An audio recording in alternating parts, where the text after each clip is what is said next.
Menteri Ketenat PHE ba Ranikton L Tongkhar, ula pensyai baka skim Jal Jeevan Mission, kadai ka skim kabadang don Hapdeng ka Jingpyntrei, bat an omla ban Kynnoh baka ne ka skim kalong Kaba Phail. Menteri ula ong bang yimla ban kemit lenti baka ne ka skim kalong Kaba biang lane ka bombiang, namar ka Jingpyntrei kadang ya syakmat, bat lada kilai bat Kynnoh syu bantrei, ngilahi ban Kynnoh kumta baka ne ka skim kamlong. Habayadai bat ka Jingpyntrei ya ka skim JJM ha ka jela, ulayat hu bakane ka skim kaladap ban pentrei hadu 100% bat kane ka kam suki menta namar ka jingjur slam, handrai ka kam ka yat suki.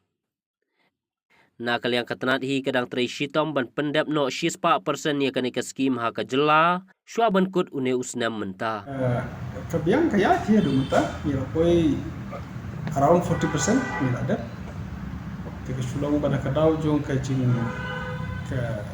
slap kedon ke jing supi findiat mata dan di pada kata okay ya kam kita ni ni persang ban ya pembek ya kicungnya akan bagi penduk ban ya ban ya poi ni kuat ban pendak 100% kemudian Indonesia tingin fake ni poi kada persen dan dia kembang mata ka don kecikemen will reach the good percentage, if not 100%, good percentage you will achieve. Kani kadang di ongoing work. Kabang gimla, but expect bahkan sulung perfect lagi kan subiang baik. Kadang don pun ni kibakan hapat korek, kibakan hapat penbaik, nang hapat snap yang.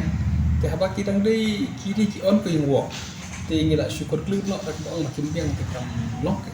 Dah kila dah Kynnoh show. Jadi seorang bah kadang terjadi ini pembek hata tadi yang mentan deh inom patla ban conclude bakam long ka skin mereka long on koy dang Kynnoh